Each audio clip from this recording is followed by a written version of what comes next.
4 sa mga namatay sa umano'y engkwentro sa Quezon ang nailibing na at tinutukan po yan ni Athena Imperial.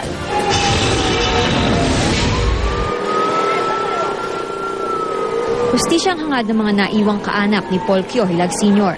4 na tama ng bala ang ikinasawi niya. Itinanggi ng pamilya na may iligal na gawain si Paul.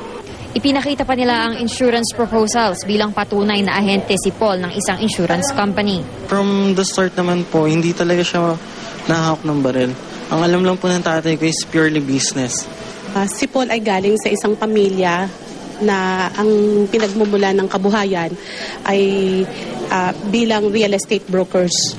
Magmula sa aming tatay, sa aming ama, ako ay isang real estate broker, si Paul ay real estate broker, pati isang kapatid namin babae, hanggang apo, meron kaming licensed real estate broker.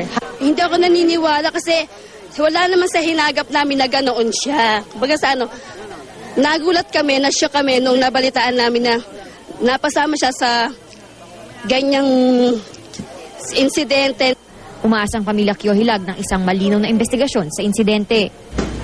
Nailibing na rin si Staff Sergeant Armando Lescano ng Philippine Air Force. Ginawaran siya ng full military honors.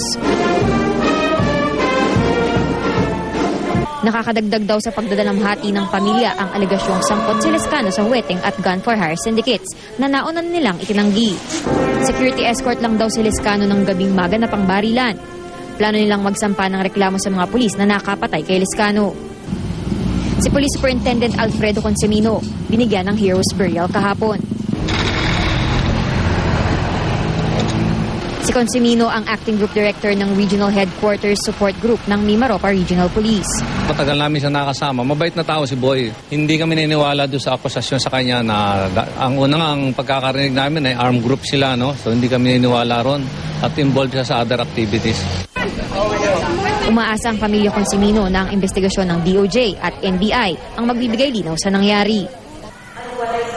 Dose-dose na naman ang nakisama sa paglibing sa environmentalist na si Tirso Lontoc Jr. sa Dolores, Quezon. Tila kilos protesta ang pagmarcha papuntang sementeryo. Ang mga dumalo, may dalang mga placard na nananawagan ng hustisya. Athena Imperial, nakatutok, 24 oras.